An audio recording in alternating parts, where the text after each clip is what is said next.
Okay, welcome back to part 2 of flexibility and stretching. And is it good for you and does it work? So once again, it does work. If we covered in part 1 that you have to stretch for long periods of time in order to get the repercussions that you're looking for as far as the benefits of flexibility from stretching. But what about stretching before an athletic event or a workout or a practice, as far as a fighter or a jiu-jitsu or grappler, so on?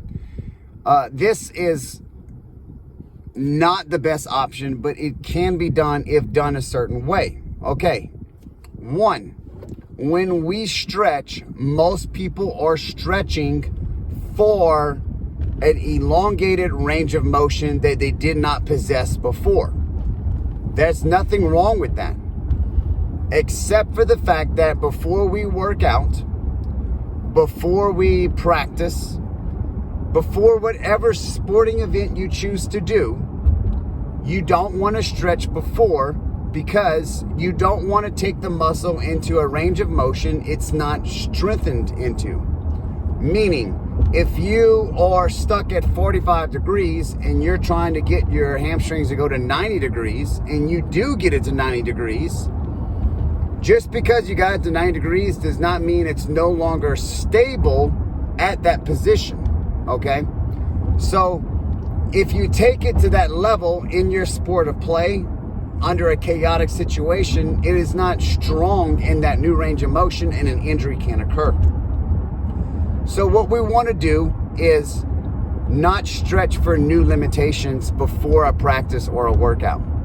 Now, if you know that you can touch your toes and you wake up and you're stiff as a board and you try to touch your toes before practice and you can't, well, that's different, because if you can go down and slightly touch your ankles or something like that, that's fine, because you're just kind of putting yourself back to that range of motion that you already possessed a strength in.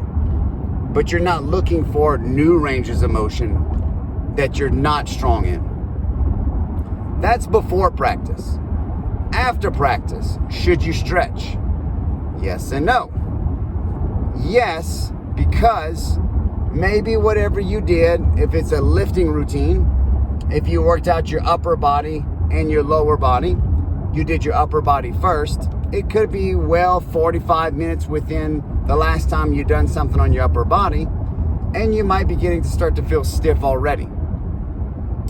It's gonna help you kind of open up a little bit, move a little bit of that lactate that built up, all right, and help reduce a lot of DOMS, delayed on muscle soreness, or just soreness in general for the next day. But it's not gonna make you flexible, and it's not really gonna help you. If you stretch after you work out and you're using it as an excuse to lower my heart rate, well, we're resting because we're working on our recovery. We're lowering our heart rate. You know what else also lowers your heart rate? Standing still, laying down, breathing in and out through your nose. I still see fucking people breathing out through their mouths while working out. Still don't understand that. Especially fighters and grapplers. Why are you breathing out of your mouth? You're inducing the parasympathetic state. Stop doing that. You're gonna make things worse. That's actually gonna tense you up. You won't actually stretch better by doing that. Physiologically, inside the body, you're stopping the mechanism to allow flexibility to occur.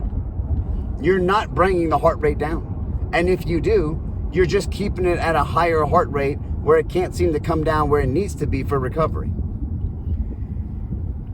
If you try to use the excuse that you're stretching so that way you can get rid of muscle soreness, you're sorely mistaken and do not understand physiology about the body, okay?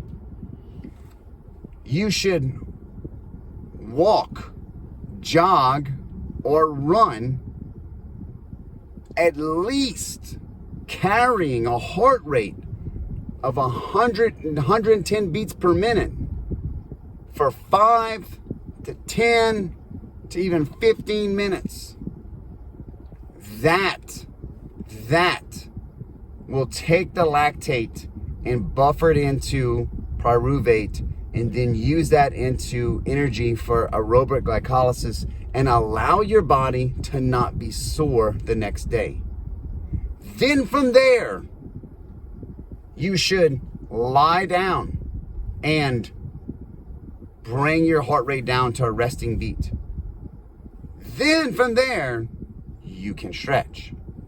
Or you can do the run, do the stretch, then lay down to a resting heartbeat. That is proper recovery. That is how it's done. That is how you stretch after a practice or a workout. And if you just actually run for 10 minutes straight, you don't have to do any stretching at all because it's not really doing anything, okay, at that point. And then you can just simply bring your heart rate all the way down to resting, lay there for another 2 minutes, and then from there, you can go on with your day. And if you worry about your flexibility, once you're nice and cold and stiff again, at later on at night, or opposite ends from the workout spectrum, if you worked out in the night, you can stretch in the morning, vice versa, then you can go through your movement routine or your stretching routine.